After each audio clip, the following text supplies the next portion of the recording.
everybody. Welcome to Speaking. What? There was no intro music. What happened? There was no intro music. Oh, all right. Hold on. I think I got the fix for this. Hold on. Hold on.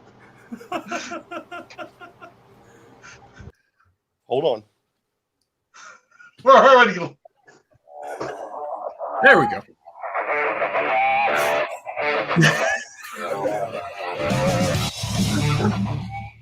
Hey, everybody. Welcome to the show. Speaking of Schmoedown, sports talk show devoted to the movie trivia Schmoedown.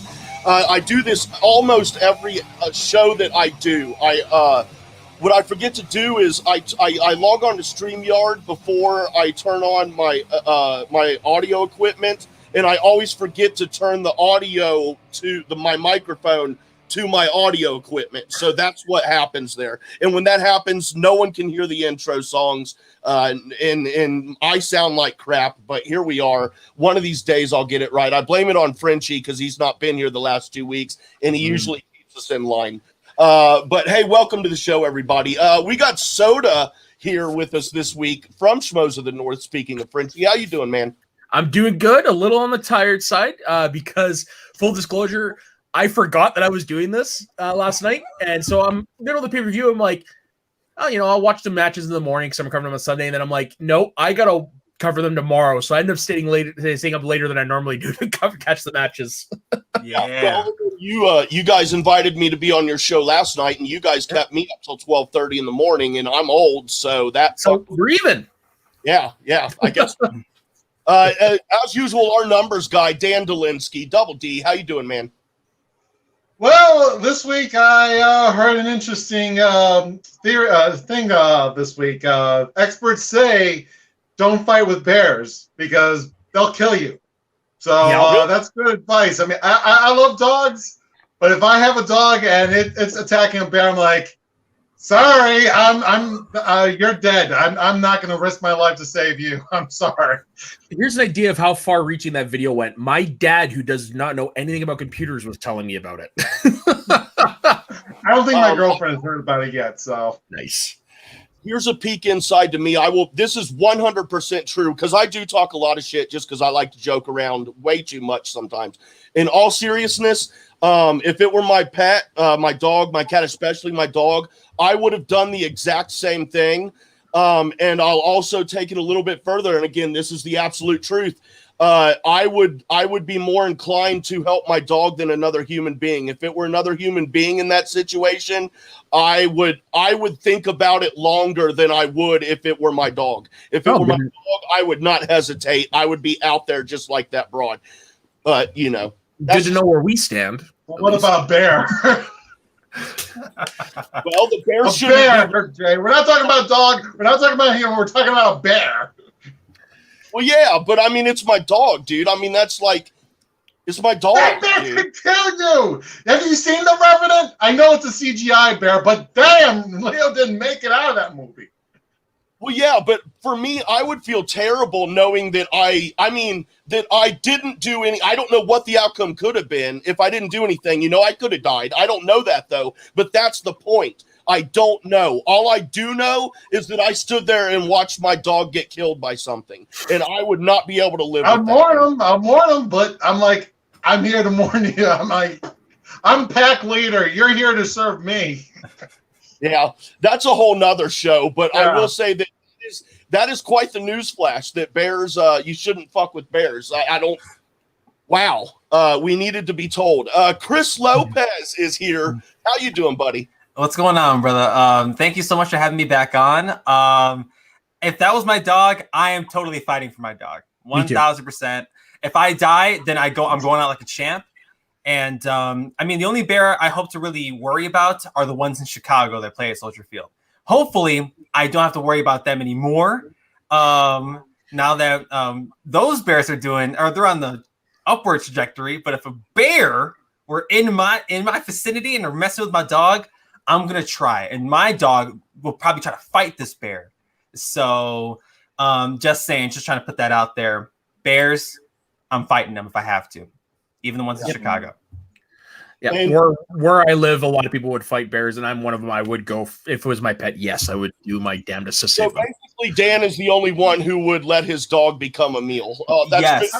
Yeah. Well, fortunately, in Chicago, we don't have to worry about vicious wild bears. The only bears we have to worry about are the ones in Soldier Field. So I'm with you, Chris, on that one. Not But me. no, I live in a rainforest type area. There's bears all the time. Not me. That's terrifying. I'm still not letting Dan babysit anyone that I care about who's a child. Well, child is a different thing. I mean, I'm talking about a dog. We're not talking about human beings. Dog is my child. I'm a single adult man. A dog is my child. Okay. All right. But just like last week, without Frenchie here, I've gone almost 10 minutes into the show and we've not done anything. So I'm just going to go ahead and do this. I don't care if I get a strike for this or not. This is for my man here, Chris Lopez. Hey? New Vizzy Lemonade Hard Seltzer. Hold on. We got the ad. Yeah, I got. I was gonna say, what is that? Yeah, is that my intro music now? I can rock with that. I can get behind that. Here we go. Yeah, baby. Good old TV Pop, baby.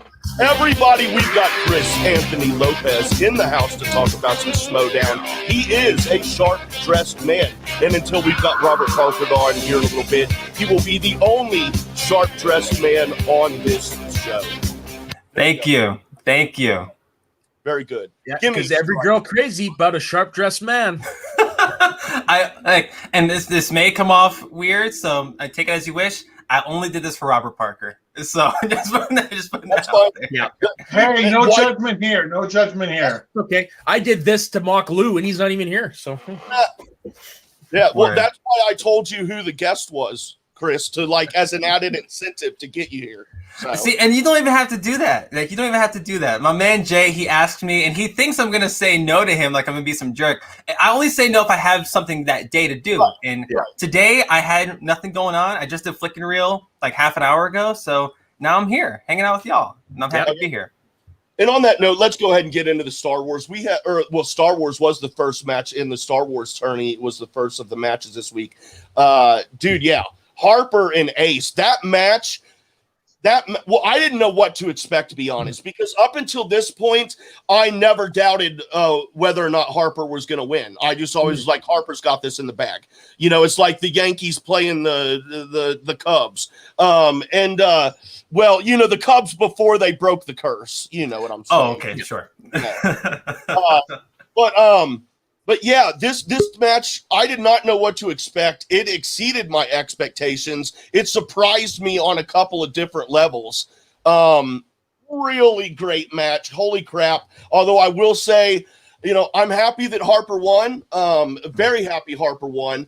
And to show that that's nothing against Ace, I'm sad that Ace lost because I've got him on my fantasy league roster. So, that would have been cool too. But I feel bad. He did really good. So. Mm-hmm. No, I'm right there with you, man. Absolutely. Yeah, they only missed 2 questions in their round one. And honestly, I think if Winston chimed in and challenged it with the benefit of the doubt rule, I think he could have gotten that killing younglings. I think. But based on how things work with the benefit of the doubt rule, I think it may not have gone his way. Yeah, because benefit of the doubt, does that work with specific quotes? I don't know. That's the only reason why I don't know which way. I would say no because it's a quote. I mean, it goes back to what I believe Soda and I were talking. I think it was you and I, the Daddy's Little Monster question. What was written a long time ago, and one said Lil, the other said Little. Well, I'm sorry, but it's asking what was written on the shirt. There's only one right answer. It's either Lil or it's Little, and it's not both. But I would feel the same way about quotes. It's quotes. So if you don't say the word, the thing is that he did know. I agree with you. I agree with you, Jay, that it is a quote, and they were looking for the specific quote.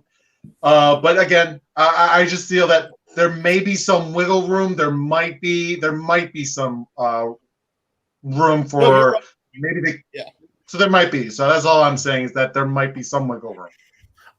Do you think the league suffers from a "what have you done for me now lately" type deal? Just based on how listening to Ace talk in his post-match interview and stuff like that, like how he won the whole tournament hands down, great job, lost one match, and everybody was writing him off this year. Ace, so with Ace, right, who I also have in my fantasy team. What's up, Schmoes in the North? What's up, baby?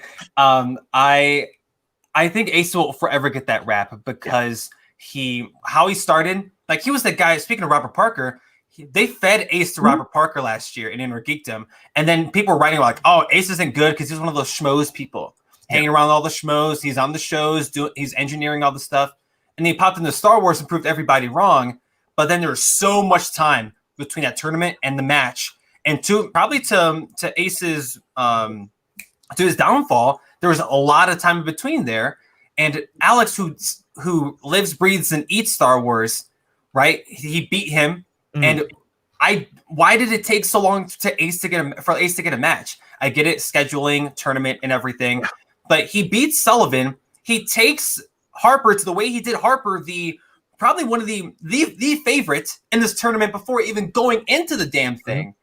And now people are like, "Oh, damn, Ace, that ain't it, dude. Yeah. Sorry, man." It's like that's so unfair to folks like Ace. 100%, and like, you can tell ridiculous. You can tell it's getting to Ace a little bit, but yeah, you're not wrong. I'm looking at the match schedule. It was 5 months and 4 days between the final and the title match. That's a long time. A very long time. And I know last year was weird because we're still fresh to the whole COVID thing. We didn't know how it's going to change the Schmoedown. And in my opinion, it's probably changed it for the better. But now we're looking at this stuff, and Ace, he's all upset city, underdog, but underdog gets old, especially when all of us, the community, and I'm not saying we have been saying it, but like the negativity is loud, and it's awfully loud in this community. And it's like, "Oh, yo, Ace, like he's obviously not good." He took one question, he beats Harper, and the whole discourse is different. The whole discourse, and folks would be like, "Oh, Ace got lucky," or like, "There's no luck in Star Wars. There's none, especially in that division." No, God, no. Yeah, you're right. It's very unfair to Ace. I did feel bad for him. You're too kind, Shug. I love Shug. Dude, the Fro is the best. For the audio listeners, Shug Knight commented in the YouTube chat. What isn't fair is Chris's Fro looks so good. So if you want to get an idea of what it looks like, think of Gerald from Hey Arnold. Right. That's just like half the size, and that's perfectly fine. I had a hat on for what I was doing earlier, so I was hiding it. Right. Yeah. Let's go ahead and move on to we had Inner Geekdom match also with Robert Parker, who will be on here shortly in about 30 minutes, versus Ellison, and Parker took the win on that one. I wasn't surprised on that one. Parker, man, after last season, I just think there was no way he was going to let this season go like last season did. Yeah, I think Chance is actually a really good competitor, especially in teams, IG and singles. But if you're playing perfect, if your opponent's playing perfect, Chance was probably going to win it. I kind of saw that like in round one. I still had some hope that maybe he could pull out the win, but Parker just dominated in round two. Chance checked multiple choice only one time, and they took each other to their five. No, they didn't take each other to their five. Chance just didn't get his 5-pointer. So even if Chance did get his 5-pointer, I think Parker would have gotten his 5-pointer. So by that time I'm like, it's over. By the time the third round happened, I'm like, okay, Parker's got this. Yeah, and he's another one to me that has fallen into the "what have you done for me now" lately, because the distance between his loss last year to Chance and his win against Brandon this year was 9 months. And a lot of people were writing off Parker as well because of that one loss. What have you done for me lately? And I think that's unfair. You gotta understand that the Schmoedown's set up in like a boxing kind of strategy where if you win, you get to advance. So, and we've heard that from Christian's mouth, even I think on this channel as well. So I think that it is a little unfair, but that's how it's designed. No, you're right, but it seems there are specific players that get it more, and I mean the people with the hype. Like going into last year, Parker had all this hype. he loses, and then now everyone's like, oh, he's overrated. Blah, blah, blah, blah. The dude's lost one match in 1, 2, 3, 4, 5 games. Like, maybe ease off a little bit on him. Yeah, What? I mean, but I think maybe, obviously this year he's not letting that loss affect him. He's actually gaining more wins. So I think as the tournament, as soon as we get into tournament season, I think we are going to see maybe a better rank seed from him.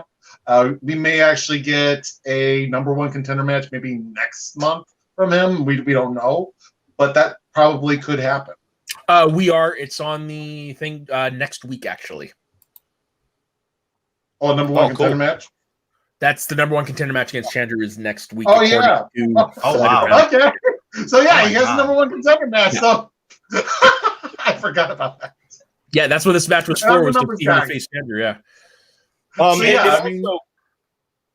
Just real quick, it also just occurred to me that I didn't say off the top that Frenchie is still a part of this show. He's had to work the last couple Saturdays, so he's not been here because we're not playing hot matches. That just occurred to me. I forgot, to be honest. I kept expecting someone to get dropped out here any second now, and I was like, oh yeah, that's he runs that. But yeah, Frenchie will be back. But that being said, go ahead. Sorry. No, you're good. Just talk about Chance for a second. I don't know if this is a hot take by any means. I hate using that word, but it is what it is. Chance is the best 3-division player we have right now. Mm-hmm. And my man just came off a tag match, a gruesome tag match against Danger Zone. So maybe his heart wasn't fully in it. Again, another detriment to playing multiple divisions is that you have to spread your time thin. And he ran into a wall like what Ryan Christensen said in the chat. Like, yo, Parker played a perfect game. And you can't fight that. The only way you can fight that is by also going perfect. And my man missed a couple questions. So Chance Ellison, like, he is not a bad Inner Geekdom player, but at the same time, with what Inner Geekdom is now, and people are forgetting about this because of Star Wars, Inner Geekdom is so damn hard.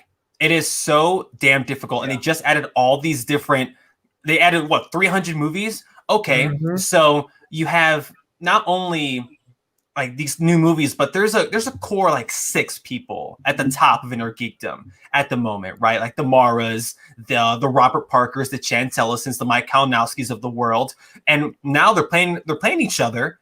And yo, how many questions did Chance miss? 2? Yeah, 2, and like, okay, but that was what costed him. You know, like 2 questions. You miss 2 in singles, you may be fine. You may be all right. Teams, you may be all right. Okay, cool. But it's Inner Geekdom, and people forget how difficult Inner Geekdom is, especially when you're facing off against top-tier talent, right? And Robert Parker is that. Last year, he got a bad shake. He says the match against Chance is a fluke. I wouldn't go that far. I think Chance is still really damn good in Inner Geekdom. But seeing Robert Parker now with a chip on the shoulder and a fire under his ass, I am terrified. To see him place Chandru, and Chandru's been silent since his match in February. I don't know if my man's somewhere in a cave studying, listening to Inner Geekdom movies, reading graphic novels and reading the novelizations of movies. I don't know what he's doing, but Chandru and Parker, I wouldn't be surprised if both guys go perfect. Because Chandru did really damn well against Mara in that 5-rounder in February. Let's not forget that as well. But Parker, damn it, dude. Parker's out to get some folks this year. Talk about revenge tour. Like, that's Robert Parker for sure. Yeah, I'm calling in now. Parker's going to take the title by the end of the year. We shall see. Well, and we've got some exotic numerals coming up here in about 5 minutes. So let's go ahead and wrap up the week's matches with JT versus Paul Preston. I feel bad for Preston on this. I think this. I don't know. I love both of these guys. You know, there is no one in the Schmoedown that I don't like. You know what I mean? But I don't think this should have been the Friday match. Personally, I think even the Inner Geekdom match was more. Now I don't know if they have it a specific way. Like, you know, Star Wars is always this day, and then Inner Geekdom is this day. If that's the case, then that's the case. But if they go by if they go by like level of comp or however they go, I just would think that the for lack of better words, the better match, the best match would be on Fridays, especially leading up to a pay-per-view. And for me personally, I enjoyed both of the other matches this week more than I did this one. This one to me was more heartbreaking. Now, correct me if I'm wrong. Preston, up until his last question, was perfect, correct? Hold on, I can get. Yes, he was perfect in round one. He missed one. He checked down the multiple choice in round two, and in the final round, he just missed his 5 points. He missed one question and he still lost. Like, I mean, it's Preston. You know what? You're right. You're right. Like he might break sometimes. I take back everything I just said. I'm sorry. I don't know. In full transparency here, this match, I do a Star Wars show until 7:30 on Fridays. So I kind of fast forwarded through some of the non-essential parts to be able to watch this match before the pay-per-view. So I should have thought about that before I opened my big fat effing mouth. Oh, it's your show, so open it all you want. Right. For real though, that was a stupid fucking thing for me to say, having not really sat down and soaked in the entire match. I shouldn't have said that. I take that back. That was wrong. That's big of you to say that, Jay. It is. But I wish Frenchie could actually hear you say that, though. Oh, he's watching from a distance. He definitely heard. Oh, yeah. But no, I couldn't help but feel bad for Paul because he is a good player, but it seems like he can't get any breaks when he needs them. Like he was leading JTE by how many points going into the final round? He was leading by 3. Yeah, and it's like, damn, man, that's unfortunate. Yeah, and I think this is like the best this is the best match he's ever played. Yeah. So to him not win this match, while I have JT on my fantasy league, which makes me happy, it is heartbreaking that Paul did not win his match. Yeah. It's almost like seeing Adam Witt. That he's like, exactly. You want to see the guy win, but he just has some bad luck. It's the movie guy curse, apparently. Right. The movie guys have had themselves such a bad luck since they split as a team. But Paul Preston, oh my God. I think he's one of the best players in the league. I do think so. His record, if you look at it blindly, does not reflect that. It's another Chance Ellison, it's another Liz Shannon Miller. Their records do not Janine the Machine, their records do not reflect their gameplay. And yes, like he went perfect in regards to getting all your questions right until the 5. But at the same time, the 5 is the most important question in the entire Schmoedown.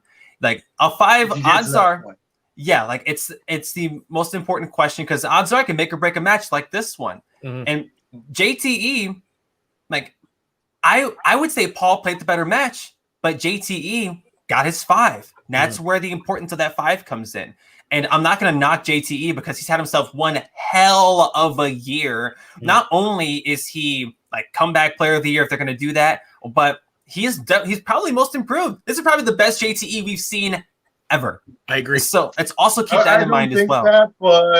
In the Schmoedown now, yes. My man's out here putting up some incredible performances. Overall, no. He like this. I don't want to diminish the Patriots, but the tag division now is more difficult than where the Patriots were playing a couple years ago. So I think JTE, and even then, Snyder was the guy. Let me rephrase that. I thought Snyder was the better player of the two. Now JTE is playing better than Jeff. So at least in my opinion. So I agree JTE definitely earned his win. But damn it, you cannot feel bad for Paul Preston. Exactly. I know for a fact that I like Paul a lot, and when I see him play matches like this, I'm like, damn, he's gonna get this one. He's gonna pull this one out, especially after that slump last year. Yeah. He loses by that one question, and the Schmoedown is relentless and they're ruthless. Yeah, and this right here just shows how invested we are, is because somebody loses and we feel for them because we know that they have the ability to win in them, and that just shows how invested we are in this. Yep, for sure. And like I said, we got some exotic numerals coming up, but real quick, just going to take a minute here before we do that. The writing, question writing this year has been off the fucking hook. It has been amazing, especially in the Star Wars division. Holy shit. Right. But yeah, and we were talking about this last night, so that the unsung heroes of this season are the question writing, the writers, the question writing team. They do an amazing job. And dude, stuff happens, mistakes happen. And in the Harper versus Ace match, there were a couple of mistakes, a couple questions. One of the questions, from my understanding, was not canon.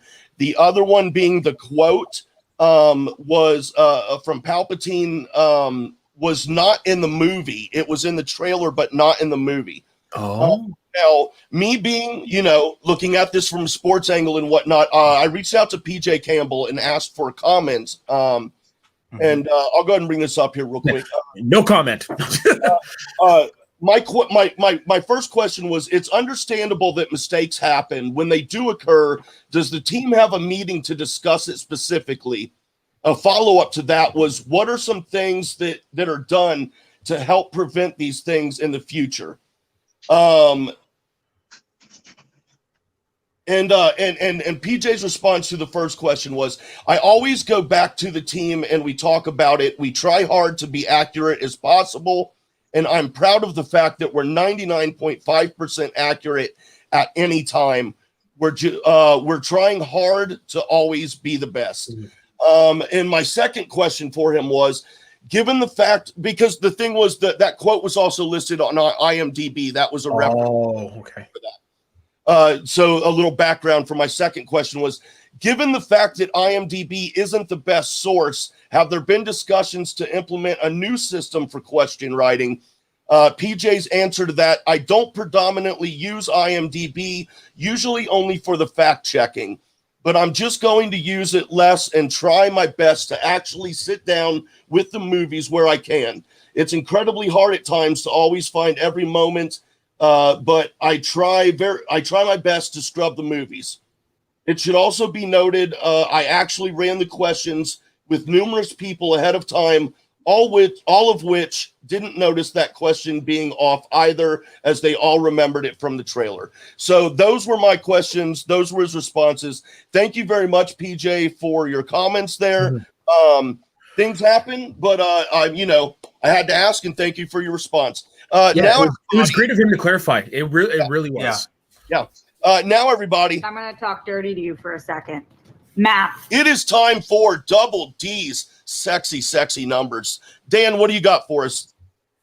Okay, so finally, the June schedule has been released to us. So we're going to do the forecast for June, and we're going to see how long this presentation can last, because my internet is not working, but I will not go off screen because I'm using a different source. So here is June's forecast. We're going to start with the dungeon. Hold on. Yeah, we're going to start with the dungeon. By the end of June, they can probably fall somewhere between 45 points, 58 points. For the Quickie Mercs, they could fall anywhere between 31 points or 47 points. For the Finstock Exchange, they'll fall somewhere between 31 points and 46 points. And Corruption is in fourth place, and they'll fall somewhere between 26 and 40 points. I shouldn't make a note. I should tell you guys that there is one match that we do not know that has not been declared. It has been. It's scheduled on a Thursday, June 24th. They're not probably going to do a number one contender match. They're probably not going to do a title match. So basically what I did is I added 3 points to every faction, and I'm thinking that 6 of these factions are going to be wrong in the numbers. 2 are going to be right mostly, but for the most part, I think that they're going to be accurate. If it's a title match or a number one contender match, obviously these numbers are going to change dramatically. Right. But Soto, we'll start with you. I'll ask you this question. Do you think the Quirky Mercs, the Exchange, or Corruption could actually overtake the Dungeon by the end of this month? Or do you think that the Dungeon are playing so good that no one will catch up to them? I think the Dungeon are so good that nobody will catch them right now. They're safe. Later on, though, different story once you start getting into more of the tournaments and stuff. But I think right now, I think they're safe where they are. Okay, Chris, what are your thoughts on that?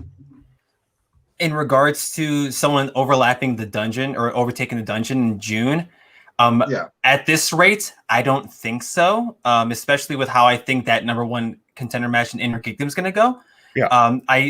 If I had to put some money on it, I would say the dungeon would still be on top at the end of June, but July and Collision is where a lot of that conversation might change.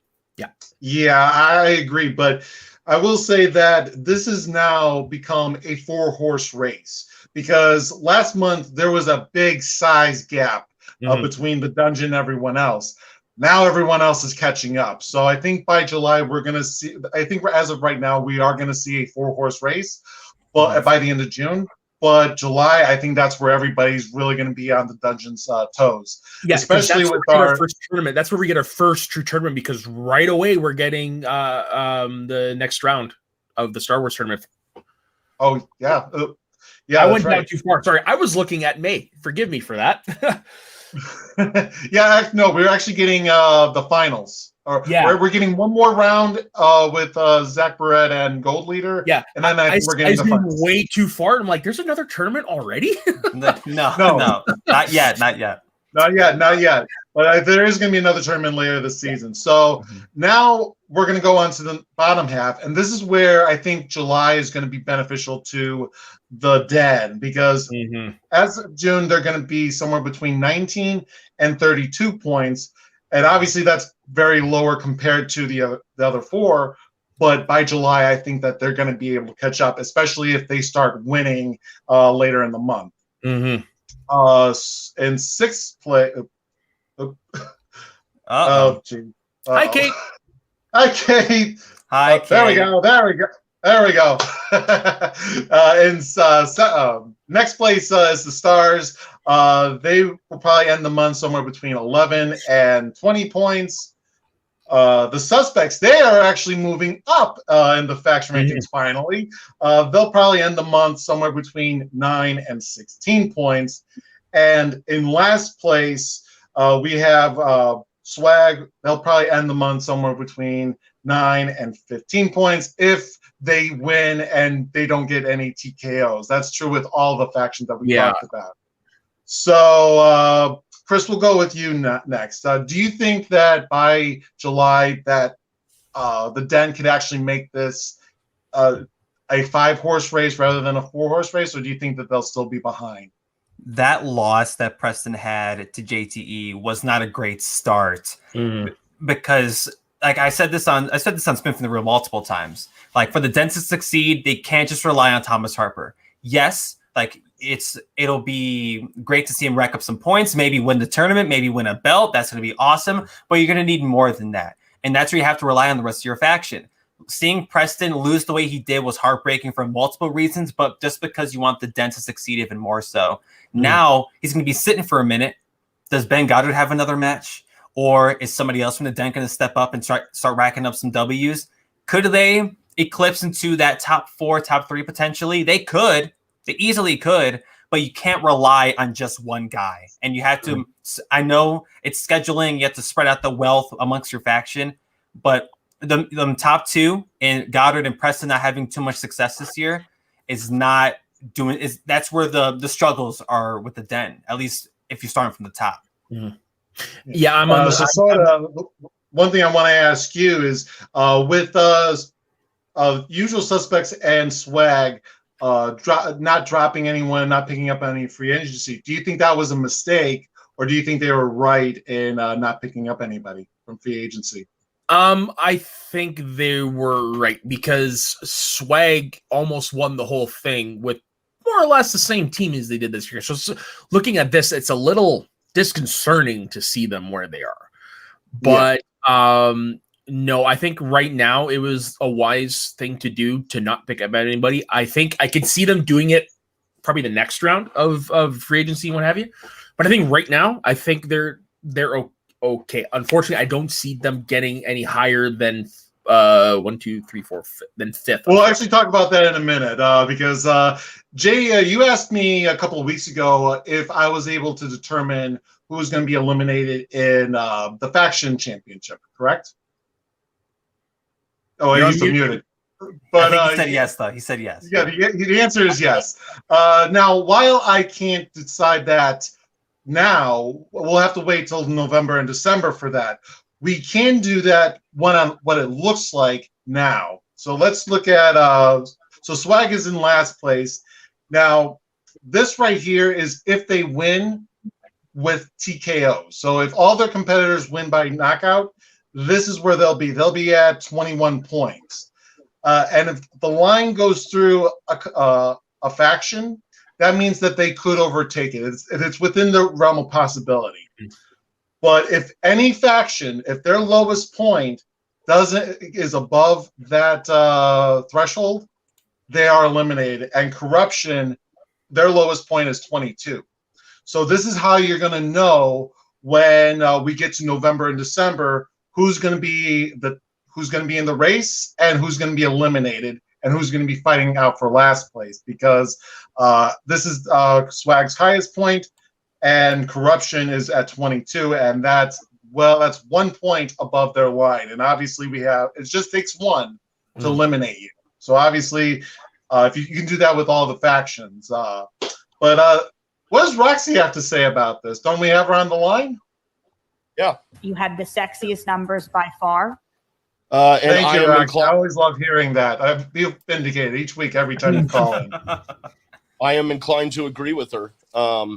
In fact, your numbers were so sexy. That's why I came on screen much earlier than I should have. I was just like, dude, I'm just like, I got a feeling, you know what I'm saying? I got a feeling, and it's these sexy, sexy numbers, and I got to do something about this feeling. So I wanted to be seen, wanted to be noticed. Speaking of which, I will be starting OnlyFans where my name will be Bubble Gut, and I'm going to read the song Bubble Butt, and it's going to be like Bubble Gut, Bubble Bubble Bubble Gut, Bubble Gut, Bubble Bubble Bubble Gut. I wish my internet would cut out now, but oh well. I guess my phone is just too damn good. I've heard some pretty outrageous things in the last 24 hours. Jay, I can support that. I can support that. I've been talking about that for weeks. And I legit, like, when I lay in bed at night before I go to sleep, that's when I do most of my thinking. I play out this entire music video that I want to actually shoot for like Bubble Gut, but like, I don't want to subject anyone to shooting that because I'm a bigger guy, and in my mind, this video involves nip clips and me in a mesh thong and stuff like that. Like playing my gut. Like bubble gut, bubble gut, stuff like that. And I'm just like, no one would want to watch that, not even to film it for a funny thing. So I don't know. I still wonder. There's some crazy people out there. I'm sure you'll find someone. But I'm kind of partial to the name you used on the show last night. Whatever that was. I don't remember, but I do remember liking it better. Well, fortunately, you recorded it. Yeah, well, hey, I wasn't supposed to be on last night, so I might have been a little bit high on camera. Just a little. Just a little. You're stealing Dante's line. You weren't even supposed to be working last night. Exactly, yeah. See, the one thing, to take it back to Dan and your sexy-ass numbers, the most interesting part of that to me is the title matches and who currently has belts. Mm-hmm. So Corruption, the Dungeon, and the Corruption, Dungeon, the Mercs. So those three squads are ones rocking with belts right now. And I know we probably won't see title matches till the end of this month, but going into July, like that'll be, I think how many points title matches are worth nowadays is so interesting to me because it can cause a huge sway, especially for someone like the Mercs, where you have both the teams matches and the Star Wars matches as well. And we're getting so many Star Wars matches this year that we're seeing the most Star Wars ever in the Schmoedown in just 4 months of play. Yeah. Which is so intriguing because now Star Wars means so much more than it did a year ago. Shit, like we are actually going to be doing that next week. We're comparing how everyone's scores differ or how they progressed for this year. So that's going to be next week's segment. So you must read my mind, Chris, because it's like we have the same people on our fantasy leagues. You're pulling out my next segment. You live just down the street from me. Hi, neighbor. We're Chicagoland boys, Yeah, it's well, I guess we're drinking the same water, literally, right? Yeah, right. And shout out to Dragon. Thanks, Dragon. You're too I'm kind. about to do. Robert Parker's here, and before we bring him on, I'm about to do something that I want. That is not for the fans. It is for the three of us. I'm sorry, Soda. I will bring you right back. Just let this soak in, guys. Let this soak in. Here, let this soak in, dude. Let this soak in. Look at that. Doesn't that look great? Well, here, let's even do it like this. Let's do it like this. Boom. Now, everyone in the chat, I want you to let me know, how does this look? How does this look? How would you like to see this every single I'm sorry, I'll quit doing that to you. Stop. You're fine. You're fine. You don't have. You're fine. I love this show. I love this show. Waiting patiently in the stream, man. You're talking about how it looks. Yeah. But I have a question, though, for real. If you're in the chat right now or you're listening later, please leave a comment. I do want to know. This is the second week we've not done it on stereo in a row, and I'm just trying to figure out if it's worth it. If the listeners, the live listeners we have now are pretty much they're the people who listen every week. Do you want us to do this show on stereo so you can leave your comments that we'll play on the show? If you do, we'll gladly do that. If it's something that you're not really all that interested in, then that's okay too. But let us know either right now or later on in the comments. Everybody, Robert Parker in the house. There we are. Oh, What's good, brother? Yeah. Perfect. Good to see you guys. How's it going? Yeah, Likewise. Robert. Is that a lightsaber tattoo? No, that's the Deluminator from Harry Potter. Nice. I have Close enough. the Deathly Hallows tattoo. Yeah. Looks good, man. Yeah. Is that is that Elvish writing around it too? Yeah, that's the One Ring to rule them all. You got Nice. 11th Doctor Screwdriver, Baseball for Sports, Master Sure. Sword, Loki's Scepter, and a lightsaber. And That's dope, man. Yeah, I wish I have I'm a little bit organized. Oh, I think I found it. No, I didn't. I wish I was a little organized with my desk because I have my tattoo design. Nice. But it's not anything present. It's my own design. It's a dragon That's cool. with a curled up against a sword, and it forms a D. So that's my design. Cool. So that'll be copyright if anyone steals it. 'Cause I have There you go. somewhere in this. Patent pending. Yeah. Robert, first of all, man, great fucking match, dude. Thank Yes. you. Great match. Thank you. But now you've got Chandru coming up. I You got past Ellison. Now you got Chandru. I wanted to. Okay, now it is silly, yes, but I mean, come on, just kind of bear with me here. I've got a theory about Chandru that I would like to get your opinion on. I'm all ears. So when Chandru entered the league, he had short hair and he was a young buck. And as he has progressed up to the point, and yes, he lost the title here, but that's okay, man. It happens to the best of them, dude. Dan Murrell, it happens, dude. But as he has progressed and got to that his pinnacle of power, his hair had grown out so long. So my theory is that Chandru's power is in his hair, and as it grew out longer, he got more powerful. What do you think about that? Do you think that holds any weight, or am I just I'm way out? I don't know if there's a causation, but there's definitely a correlation. It's not nothing. I think you might be onto something there. I haven't seen him lately. I don't know if he's been growing it out or cutting it. We haven't seen him in a couple months, but yeah, I don't think that's nothing, man. You might be onto something. I think that when we find out what's going on with his hair and then the outcome of that match, I think then we'll have a little bit better of an idea if I'm onto something. Right. It's definitely there's something there from the last couple of years, but we haven't seen him since basically day one of this season, at least in the ring. So Damn, has it been that long? Holy shit! Yeah. The opening, he was the headliner of the opening night and hasn't played since. Damn.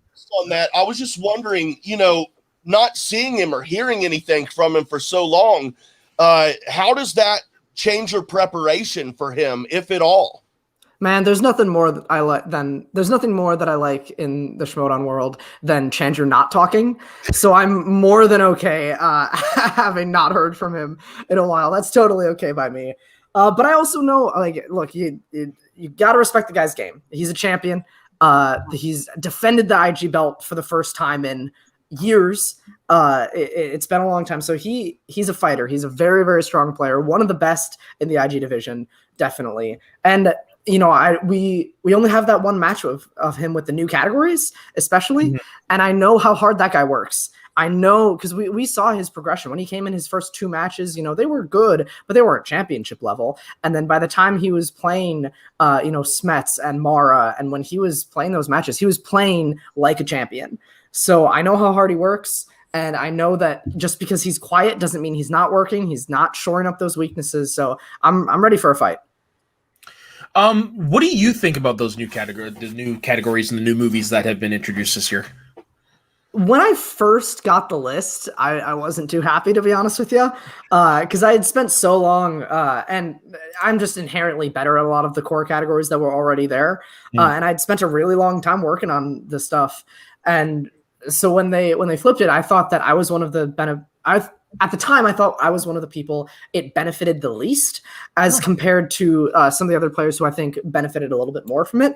And then I realized that I actually know those movies a lot better than I thought I did, just because I am a movie fan. I am a trivia fan and I am a Schmoedown fan, but I also just love movies, and I'd seen way more of them than I thought I did, and I remembered way more of them than I thought I did. So I've come around in it a lot. I think it absolutely...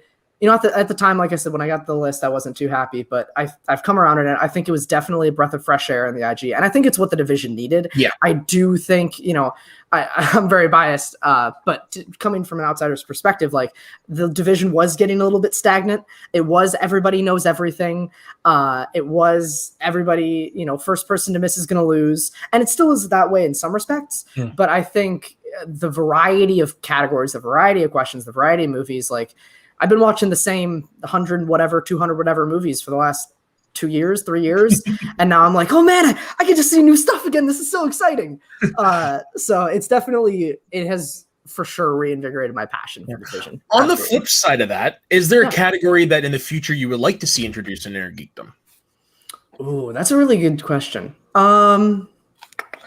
I don't know about a specific category, but I think there's movies that could fit into the categories as they exist now. Okay. I think there are more swashbuckling adventure movies. I think there are more fantasy sci-fi movies. I think there are more dystopian future movies.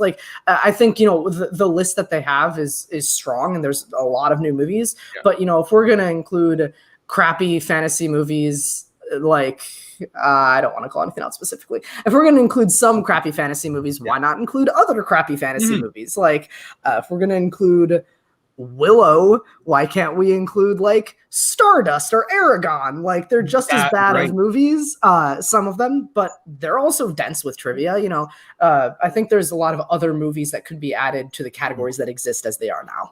Yeah, I'm still waiting for the first Cutthroat Island question. Right. Or Treasure Island, or yeah. I think I did hear some questions on Aragon and Stardust in IG, but again, they all blend together for me because I watch so many of them. So it's it sounds like okay, it's all the same thing. But my question for you is, what made you want to debut in the IG division specifically? I just inherently know those movies a lot better. I would do okay if I played a teams match. There's certain directors' filmographies I'm really familiar with, and I could hold my own, but I'm not gonna go running for a teams or singles title right now. It's just the division that I inherently would have the most success in. And I played in other leagues before the Schmoedown, and other fan leagues or other online leagues, and those sort of divisions are always what I had the most success in. And it's what I had already been studying for before I came to the Schmoedown. So it's just what I had already put in the work in, and it's what I have the most passion for, and it's what I knew I would find the most success in. Okay, well, I'm glad I phrased it like that, because I had heard that you were good in a singles division, and I'm like, really? I heard that from other places. Okay. I'm glad I didn't say, oh, I heard your success in the league, fan leagues about teams and singles. So I'm glad I phrased it the way I did.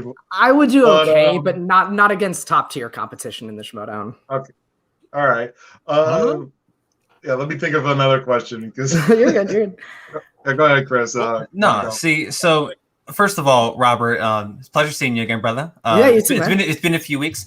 But if I asked you this before, please forgive me. But when you this whole thing that you've been rocking with this season is I am better than what people are making me out to be.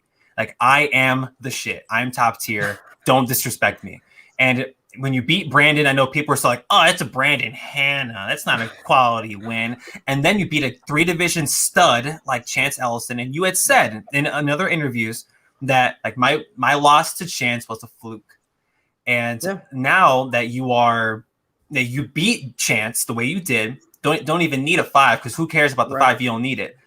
But how was just to take you back to last season for a minute, how was that getting drafted the way you were? Like you were highly touted. Kaiser put a lot of his faith in you as the future of Inner Geekdom. Your season ends the way it does, but now this season, 2, in my opinion, more than quality wins in Inner Geekdom, now having a number 1 contender shot, which I think you may be the favorite in, against Chandru.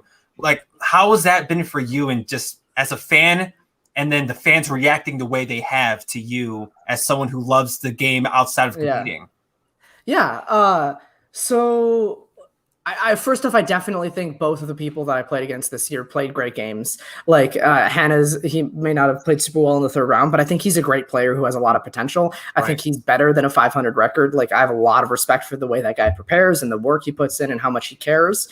So I think Hannah's a great player, and he's Chance. I mean, he beat me last year in a very similar way. He didn't need the 5 to beat me last year either. And that was, I played badly that day, or not as well as I should have, I should say. I didn't necessarily play a bad game, but didn't play a good one either. Chance is obviously an incredible player. I'll never knock the skill and the prep and the hard work that goes into anybody's game because I know how much people care about it. As far as what was the second part of the question? Sorry, reacting to the whole how fans have treated you since the loss last year, being as highly touted as you were. And I want to piggyback up that question a little bit too, because it also adds. Do you think there is a what have you done for me now lately culture in the Schmoedown? Because we also did see it with Ace as well. 100%, yeah. The Schmoedown is a fickle community sometimes, just because if you're not currently hot, if you're not currently on a run, there's just a lot of recency bias, and we see that especially with like the end of the year awards. Like, for example, last year I think Snyder won Player of the Year when Dan did better in every conceivable metric. You know, title matches won, record, accuracy, like across multiple divisions. But because Snyder had a better end of the season than Dan did, like that's just the recency bias. So that's definitely a thing.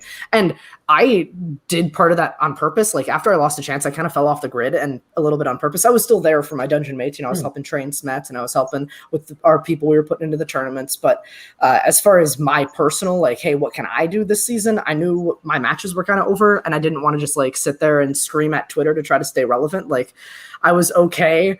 I was very comfortable with just sort of fading into obscurity for a little bit, because I knew that meant my return this year, if I played how I wanted to, which so far I've been lucky enough to do, I knew it'd be way more effective if I just, went out, ended at 2-1 last year, which is like a good record, but it's not first round draft pick, first rookie, win a title, come out and win by knockout in your first match. Like it didn't live up to the hype last year, at least by my record. And I knew that it'd be more effective if I came out swinging and started playing, perfect matches. If I started getting perfect rounds in new categories, if I started really like playing how I wanted to play this year, the fan response I think would be more strong, because they're like, whoa, I thought this guy was overrated. He was like a down and out by the middle of last year. I haven't heard from him in 9 months, and now he's back playing perfect. Like that's the kind of response I wanted to have. And I think so far, that's been the response. I haven't I learned last year to not dive too deep into like the comment section or the Reddit or like the Facebook group. Like I really, I think I invested too much in that last year, and I've learned my lesson. So I've kind of kept my ear to the ground a little bit on the fan response, but I haven't I guess seeked it out. Seeked, is that the right word? I don't know. I haven't seeked it out as much as I did last year. Sought. There it is. Thank you. I studied math, not English. So I suck at everything but history, but I just wanted to let everyone know that I know stuff too. Thank you. Yeah. Dream City knows things. There you go. Perfect. Yeah. I haven't sought it out this year, but I still think, the validation from my faction and my own internal and from Kaiser, that matters a little more to me, especially because I have seen how the fans can kind of turn on the flip of a dime. Yeah. Mm-hmm. So I got another question. So if you could actually face off against any champion, from the past or even present, who would you want to face against? That's a great question. like me now playing them in their prime, probably Rachel. Probably Rachel. Or you know what? Probably Smets. I was going to say, I would love to see Smets. So Smets and I played once years and years ago before either of us were the players we are now. Before he was in the Schmoedown, and like obviously we scrimmaged a bunch last year, but in like a big moment in a live event for the title, like at Spectacular or at Collision or something like that. I think that would have been a really, really special match. I'm not gonna lie, you could easily sell out a 100-seat theater with that. Yeah, seriously, hopefully. You could. Yeah. So I think that was part of the plan of me being drafted so high was to try to build that and make that match happen. But then obviously the state of the world going to the way it did. And obviously Kevin having the things that he has to fight. But I would say, like Kevin, I would like to be like Kevin, like at my level now, the night that he won the title off of Kalinowski or something like that. Like at that level, I think that would be just another 51-50. Like, I think that'd be an incredible match. We're gonna get that match. I know we will. Yeah, I hope so. Yeah.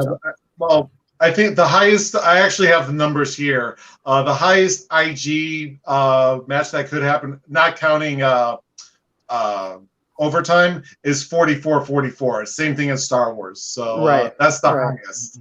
But obviously, if it was 51-50 at one, that's obviously going to overtime. Right. Or even with the old speed round too. Like, who knows? That the old speed round versus the new speed round. That shakes some stuff up points wise too. But yeah, I think that'd be a great match that I would love to play, and I know he would too. We've talked about it before. Yeah. We're going to take a question from a viewer right now from the live chat. This person, he's Canadian. You can tell because of the silly ass way he spells the word color. Hey! We're the proper English version. You knocked that you, Ryan. Yeah, we're the people who make a borrowed language. We are all now Americans on screen here. Right. So we take your language and we twist it into we twist your language into the Frankenstein monster. Something looks weird here. Shit, I'm not even on the screen. And I have a follow-up to this question as well, but what color suit are you busting out for your match against Chandru? Probably the same one. I haven't switched suits since day one. I invested to make that one fit nice and well, and quarantine I had to work to get it to fit again after a couple months of break. But no, I feel very comfortable that Kaiser jokes that suit is sort of, or your character is your sort of your uniform, right? If you're playing football or soccer or whatever sport, you have your jersey, you have your shin pads, your cleats, whatever it is, your pads. For the Schmoedown, our costumes, our props, our characters, our uniform, and I feel very, very comfortable in that uniform. So probably the same one. It'll probably stay the same way until something big happens with the character, if that ever happens. But no, the only downside of that suit is it's hot. On a warm day, that thing. That's why I take the jacket off, is because that suit gets hot. And to piggyback off hold on, Soda. To piggyback off because I did say I have a follow up after this. So come on now. You also did kick me off screen. You're valid. And I just might kick you off again, even though I love you. But come on, man. But no, as you just said, and you set up this this next question for me perfectly by referring to what you wear as your costume. It's like your uniform. What do you read anything, and what do you think we can read into the fact that Roka came out in a blue? I'm colorblind, but it looked blue to me. A blue sports jacket last night. He changed, according to what you said. It appears he's changed up his uniform. Does that mean we got a change coming, or am I just reading too much into it? I think you're reading too much into it because he's been around for 1,000 years. He just collected stuff. But we've had people, we've had people with costume changes sort of signify character changes before, right? You think of Paul Oyama shedding his jacket, right? That's a great example at the start of last year. I think it really depends. Roka definitely did not have his usual jersey on. If you want to think of it in that terms, maybe it was the practice jersey or, a different coloration, like a home versus an away or something like that. But no, I don't know. I couldn't tell you. I'm not spying on the exchange, so I don't know what's going on in that. Like, I don't know, that basement, that pizzeria basement that they run. And Soda, before you jump in with your question, I do want to say the best costume change for characters in the history of Schmoedown was Kalinowski when he stopped cosplaying and he started just wearing I agree. suits. I agree. So that I would just want to put that out there now. Yeah. Yep. That's a really good point. Yeah. So in terms of costume stuff, what gravitated you towards the suit? Was that something you were doing in the fan leagues or no? Okay. No, that not at all. That was something that for sure as it came to Schmoedown. So I want to say what happened. I wore like a full suit to the draft. And I mean, most people did. It was sort of like a semi-black tie affair, and I had the bow tie and everything. And after Kaiser drafted me, I think later that night we were just shooting the shit, and he and I sort of like came up with this idea of like, not necessarily the brashness, but the look. If you think of Conor McGregor before, like in his interviews and in his press conferences, right? He's always dressed to the nines, right? He's strutting around. He's got the little flower, right? That kind of attitude and that kind of presence and that kind of look is what we wanted to bring to it. So that it was mostly a conversation between Kaiser and I. Then I spent probably the best part of 2 months, like trying to find the right suit with the right look. You don't want just like a tux. You want something that, has a little bit of pattern, has a little bit of color, has a little bit that shark blue, right? So we spent a while and eventually found it and got it to fit, and the rest is history. We have nobody like remembers it, but our first match in studio, like I took off the jacket, like Kaiser took the jacket off of me and like he like held on to it for the full match, and we wanted to keep that bit going, and then we never had another match in studio, so that's why I take it off and like hang it up. Continuity. I like that. Right, exactly. So when we get back in person, Kaiser will be taking the jacket off me again. Kaiser also wears a jacket whenever I take mine off. He puts his on. He's got this like brown jacket, right? So like in the post match. Yeah, if you watch the post match of me and Chance, as I'm putting mine back on, he's like ripping his off. Like it's very funny, and it's like it's subtle, so like it's not like in your face. It's not a bit that many people are going to notice. It's just something that we kind of do to make each other laugh. But yeah, that's sort of the origins of the suit. Was we wanted the presence and the swagger and the look to be like a boxer or a UFC fighter in their press conference. That makes sense. See, my mind was like, oh, maybe I'm seeing a James Bond type of thing, like a debonair type thing. Yeah, but the Conor McGregor comparison, I'm like, oh, that makes even more sense. Right, a little bit of Peaky Blinders too. The Kaiser's got like the newsboy hat, like Peaky Blinders. Like that's where the pocket watch came from. Peaky Blinders, like that's where that influence came into. Cool. And Parker, when you're going into a match, right, and let me rephrase, going into the season, and like you see like the Dungeon's top 3, Dan Murrow, Ben Bateman, Robert Parker. Like it's a steady 3, and then you draft as successfully, in my opinion, as you do, or at least Kaiser drafting the rest of your faction, right? And for you, as still like the guy who just popped up last year in the Schmoedown, and you're amongst some of the best players to ever do it in the respective divisions. So going into this season with already set precedent for you, and now you're jumping into a faction with already high expectation because of who's in it. How was that mindset for you going into like preparation, or really going into what the whole faction is doing as a whole? Because y'all are on top for now. Y'all been on top for a while, but is there that already added pressure for you because you have to stack up to folks like Mara, Ben, Dan, or is it you're in the moment, you're worrying about it now, and you cry about your losses or your wins later? I don't think there's a lot of like, oh, this person has like such a legacy. Like I'm starstruck to be in a Zoom call with them. Like people are people. Like if you find the right thing to talk about or just get to hang out with them enough, like you start to get along. So I didn't really have any pressure of like, oh man, I better shape up and not like fuck up in front of Dan and Mara. Like, but also it was a pretty late thing to come together towards like the beginning of free agency draft sort of time. It was not like this has been decided since day one, this is going to happen. But once we started to hang out and talking on the phone and working together, we knew that it wasn't going to be high pressure. Everybody, this is going to go undefeated the entire season because we're all historians of the game. We all love the game. Bateman, myself, Dan, Mara, everybody. So we know that losses are going to happen. Like nobody goes undefeated. Nobody. 0 people who have played more than like 5 matches have gone undefeated. It just doesn't happen long term. So we knew that the pressure was there to win the faction title. That was always going to be the number one priority. But we also knew that like if there are stumbles along the way, we'll be there to pick each other back up. and we'll be there to celebrate each other and our successes as well. You know, I've never felt the family cohesion as I do this year. And it was there last year, you know, me, Smets, and Whit and Drew and everybody last year as well. But it's something different this year.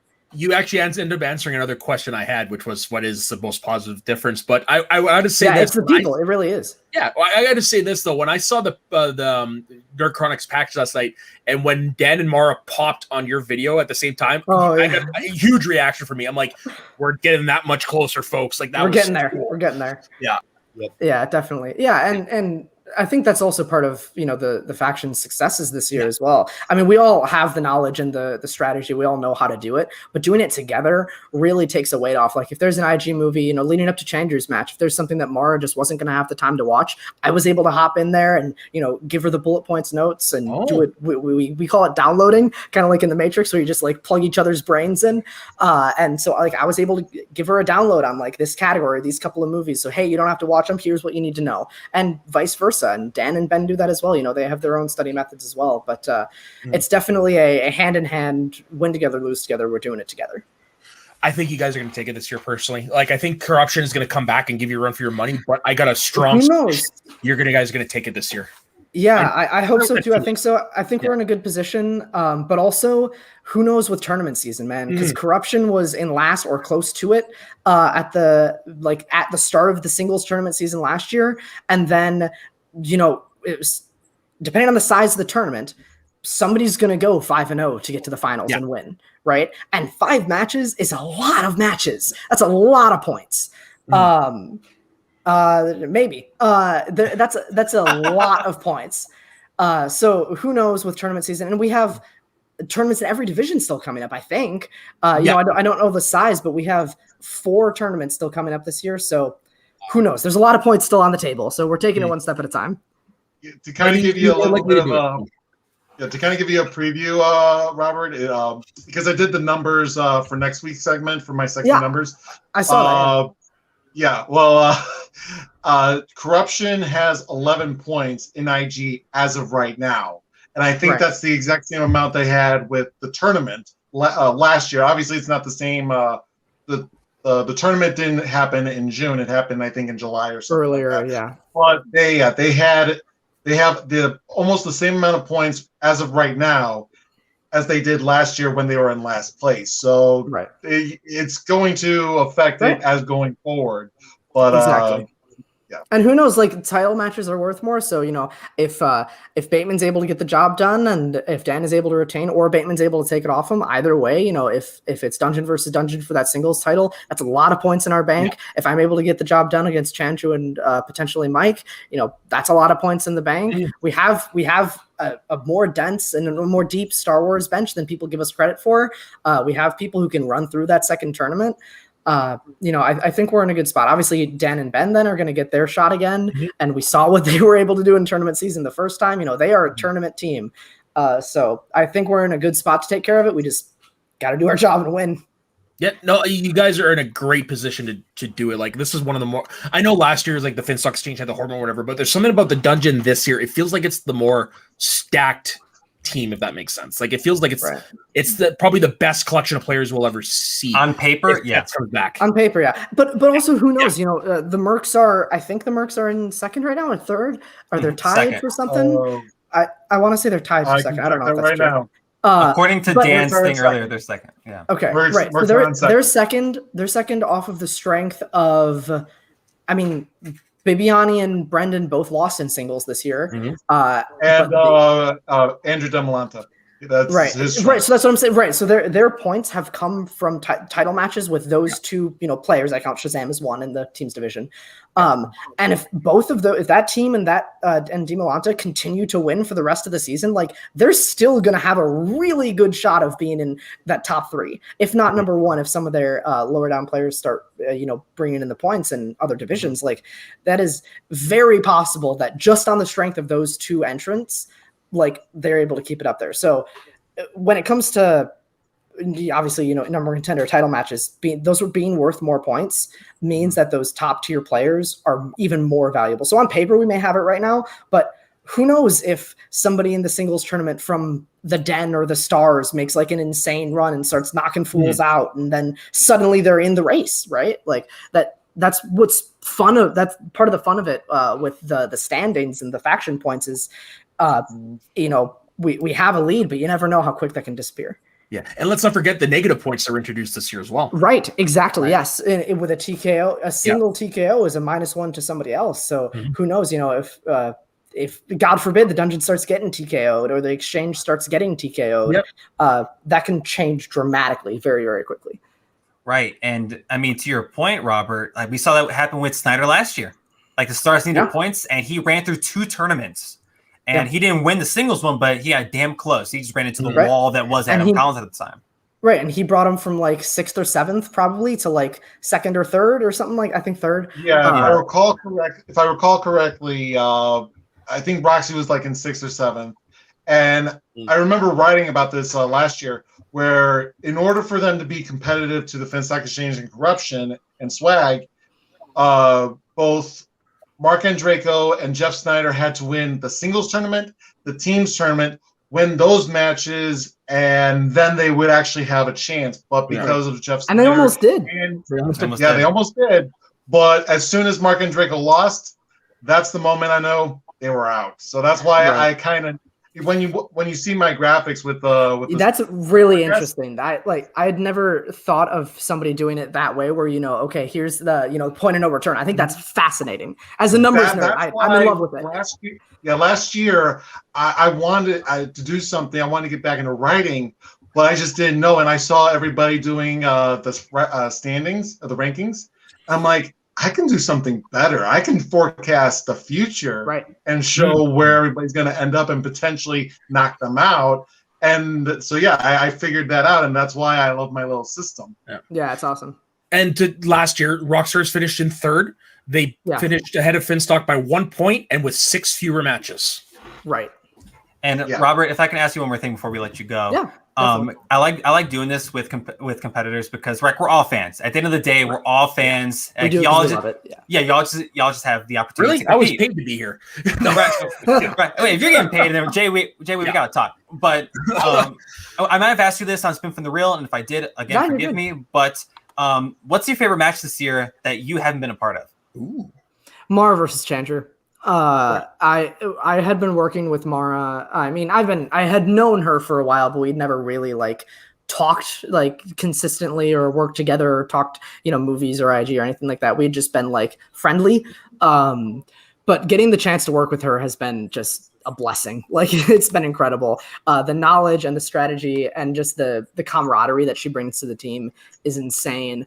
And I saw how hard she worked before that Challenger match for months. I mean, I don't even remember exactly when that was shot, but it was a couple weeks after the draft, a couple weeks after free agency. And we had been talking for a couple weeks before that, probably. So seeing that hard work pay off for her was just one of the moments of highest elation that I felt all season. I enjoyed watching that match now even more than I enjoyed beating Chance.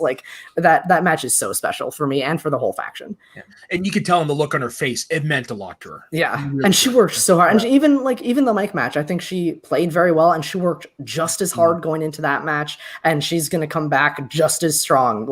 Just so you guys wait, she's going to finish the season strong for sure. Excellent. Robert Parker, everybody. Big match coming up now this week. Pay-per-view against Chandru. Good luck, sir. Thank you. Congratulations on your most recent win. And thank you very much for your time and coming here and talking to us today. Yeah, anytime. Thanks for having me on. I actually got to go get back to studying. So have a good rest of your show, guys. We'll be rooting for you next week because it's appreciate it. You're facing Chandru and everyone hates it. Well, I appreciate that. By default, I'll take it. I'm actually a Dungeon shill. Dungeon all the way. I'm just because he's been good to us at Schmoes of the North, so he won my respect right there. All right, have a good show, guys. Peace. Later, See you later, Robert. What a guy. Robert Parker, everybody. That's great. Yeah, he's a really nice guy, man. Really that was a great interview. Yeah. It was fun. We're running low on time. We'll talk about the pay-per-view real quick before we do our plugs and get out of here. I'm going to say everything I have to say about the Irwin and Oyama match really quick. It was a good match. I enjoyed it overall. I found myself just wanting it to be over, though, because I was so excited for the headlining match. Other than that, I honestly don't have much to say about the Irwin and Oyama match. You guys go ahead and give your thoughts on that. Then we'll move on to Bateman and Roca. Yeah, Ethan getting opponent's choice and I think he got all of his questions right. He had ejected multiple choice a couple of times, and he also got a steal. So that was definitely impressive. And Paul Oyama, he didn't do really well in movie release dates as he wanted.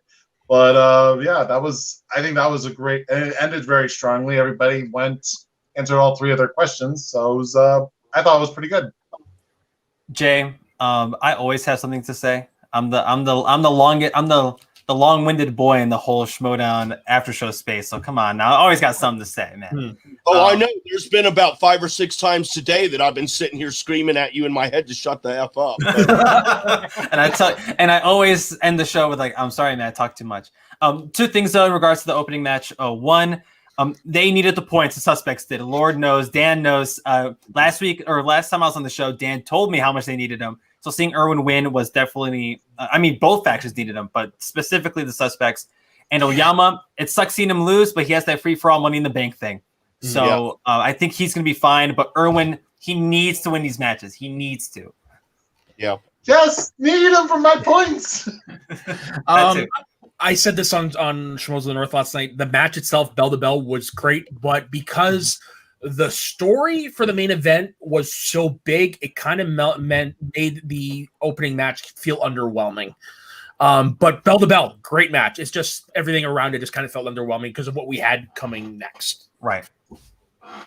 Facts. Yep. And and then what came next was Bateman versus Roca. Roca in that blue, like I said, I'm colorblind, but I'm pretty sure it was a blue sports jacket.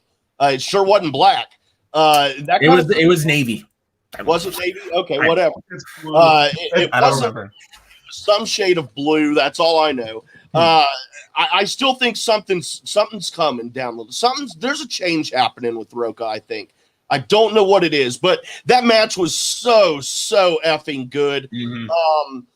I wanted Roca to win for 2 reasons. One, because I really like Roca as a player, and from the times I've spoken with him on shows and stuff. He's nice, generous with his time, solid guy. I like Roca, and he's on my fantasy league team, which that's okay. I feel more bad that he didn't win the match than I do that I didn't get the points. So, that's secondary.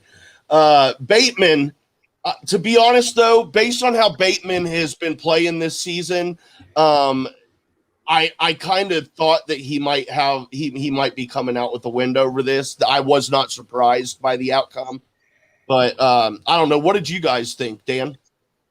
Yeah, first of all, I don't think there's ever been a time where we had a singles match where they went perfect, at least with the 3-round matches, because I always have like all the possible scores, and I kind of plug them in and put like bread, like how you just put the pegs in. Right. And I always like to see new scores being added to it. But we almost had that, except both of them missed their 5-point question, and it's like, you son of a bitches! But I share the exact same thing with you, Jay. I thought Ben was going to take this, but I'm definitely glad that Roca put up a fight, because I was devastated if he just fell flat. So with Roca, I've always loved Roca. This league would not be what it is without John Roca. Let's all put that out there right now. Yeah. And as a Latino, I've always been gravitated towards John Roca, especially with how the league has panned out. There aren't too many people of color. Roca's a pioneer of that and representation in this league. So I've always loved John Roca for that reason, on top of his gameplay. And he brought it to Ben Bateman. And every Monday I spin from the reel, I get shit for loving Ben Bateman as much as I do. And when Ben won in sudden death yesterday, I was elated. I have not been that excited for a match probably since Milan to Damon. I think I had a similar reaction. I got up out of my seat screaming over here in my little apartment. Ben Bateman has gotten so much flack and scrutiny this year that I think he almost, and he put it on himself for talking all his shit, which I totally understand. But matches like these, he also needs to win. He needs to beat Ethan next week or whenever that number one contender match is. Both those guys need that win for different reasons, and I'm beyond excited to see it. But seeing Ben beat Roka yesterday after that incredible hype package by Nerd Chronic, again, that promo was absolutely nuts. It set the stage for everything. Both guys going perfect, and then both missing their fives, and they both missed the question sudden death, and all our hearts sank at the same time. That match, this match that happened last night, may be one of my favorites of this year, solely because of the stakes, the promo, both these guys and their passive aggressiveness towards one another. It's so entertaining to watch, and I love both guys participating in it. Bateman's the shit, Roka's the shit, and Bateman came out on top for my fantasy league's sake and my own on Spin from the Rim. So you're gonna appreciate this, Chris, but I'm glad that Bateman won last night because it puts us one step closer to what I want to see at the end, which is Schmoedown's equivalent of Rock Austin. Merle, Roka for the title in the main event at Spectacular. Roka losing last night puts us one step closer to that being a possibility. Could you imagine that? The main event, everything coming up to it. That's what I want. And like I said, last night put us one step closer to it. If Roka would have won, I'd have been happy because I enjoy Roka. He's the one that seeing him is like, okay, I get it. So he will always hold a special place in my heart last night. But I wanted Baby to win for that one reason because I'm looking at what we could possibly get down the line. Oh yeah, especially in front of a live crowd, that'd be insane. Exactly. Insane. Yeah. And it was not intentional how Christian went to Roka before the promo and then after the promo went to Bateman. But I love how that worked. I really do. And they should, I think they should at least look into maybe doing that in the future more. Having one of them introduce one of them, have him do their trash talk, and then play the promo, and then have the other person come in and do their smack talk. I really liked it. That was a very pleasant mishap, I think. But do we have any closing words on today? Anything that we've discussed today, very quickly, any closing words at all? If not, we'll just do plugs and get the hell out of here. I do want one more thing. It's nothing to really do with the matches. Plugs, and we're going to get the hell out of here. I'm sorry, dude. Go ahead. It's to do with the entrances and the live crowd. Again, another thing Crystal will appreciate. Now, think if you could ever get Jericho to do a live show. Oh, my God. The AEW Judas entrance in the Schmoedown. Maybe that's what they're waiting for. I'm hoping, because I don't know if you've ever seen it, but in his wrestling career right now in AEW, he uses his a track that his band did, Judas, and the crowd sings with it. Now, imagine that at a Schmoedown event. That's cool. Because we're a bunch of wrestling marks over here. Exactly. That's what I was saying. Like, there's a lot of crossover, so you would get that. Yeah. When live events do come back, I'm eager to see how they do them. There's a rumor going around or a speculation that that's why there's no title match at Collision. Maybe you can, because there's no title match at Collision, right? Christian's gone on record saying that. I missed it. Like, I'm pretty sure that's because I think they're doing what's it call it? The damn Smith and Marisol match there. Yep. That's the number one contendership. Yeah. And I know there's been things on social media I've seen where it's like there's no title match at Collision and like it's all weird and stuff. But we're just starting in June. Right, it's July. Festival. Right, and things change on the dime. And I may be misinterpreting that, and I may have misread something. But if you don't do a title match at Collision, then an early, like if you were to do something in August, because I think doing a live show in July is way too soon. But if you do it in August, like late August, like that'd be one hell of a show having Dan play Marisol or Kevin or Ethan or Ben, depending on what happens first. So like that'd be pretty damn awesome seeing that at a live event. Or you can get Jericho. I know AEW is still weekly and it's gonna be hard to get him to do something like that. But Jericho at a live event playing whoever the hell, like he could play me, but you still sell out the hoe because it's Chris Jericho. Yeah, and then you add in Judas on top of that. Yeah, if I'm playing Jericho, I'm singing his intro for him. Yeah, you know, like that. Like that. It's likely because he owns the rights to that song, so it is likely we could get that. Right, I lose my damn mind. It'd be so cool. But I love AEW. Right, but Bateman, I think The stuff with Bateman in the last couple of weeks has been a big hot topic on Spin from the Real, and we got into a whole ass spat about it on Monday. And I think that like Bateman's in like a must-win scenario. So like that win yesterday, like I mentioned it a second ago, but I want to double down on it. That was a big win for him, not only for the character, but for the dude and what he has going on this season. That Danger Zone loss to corruption was rough, and people are like, "Oh man, like what a bust for Bateman." But the more he exceeds, the more he succeeds in singles. If he gets a belt this year, all talk will silence, in my opinion. But at the same time, the conversation with Roca, Jay may be alluding to it. If Roca doesn't get a belt this year, what does that mean for the future of John Roca? Yeah. I would love to have that discussion. Well, and I know retirement's been a big thing, but I don't want to jump to that conclusion. Mm-hmm. Yeah, and we can have that discussion another time, but I'll get the final word in before we do plugs. Something that ties into what you were just saying, Chris. I was thinking about this while Roca was doing his little pre-match smack talk. Roca would be so amazing on the desk, like the JR Schmoedown. And that's where I think he'll end up landing, to be honest, when he's done playing. But that's it for this week's show. Really quick around the horn. Double D, where can folks find you at?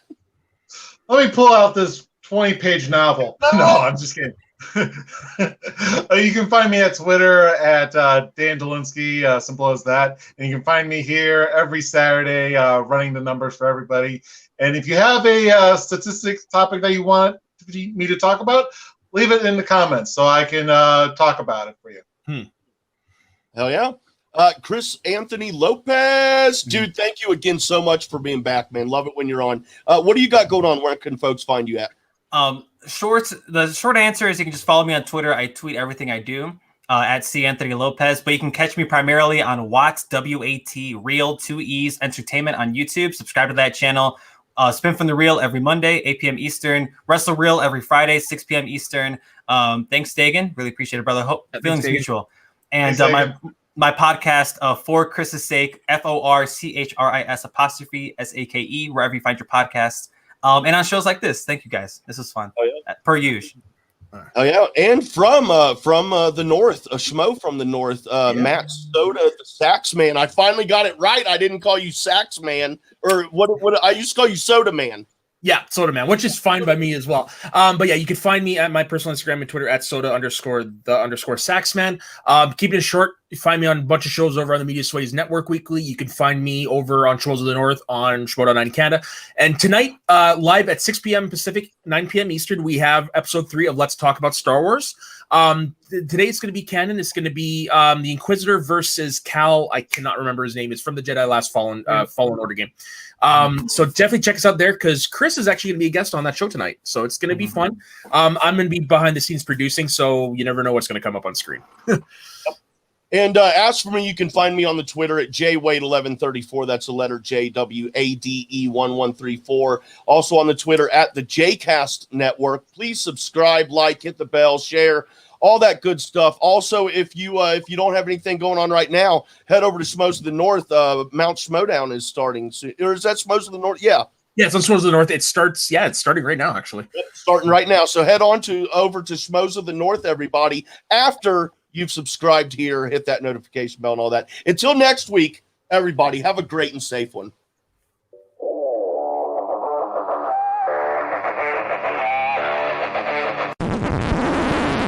You want to hear something funny? The mic wasn't on that whole time. No way. Yeah, for real. Oh, wow. So smooth.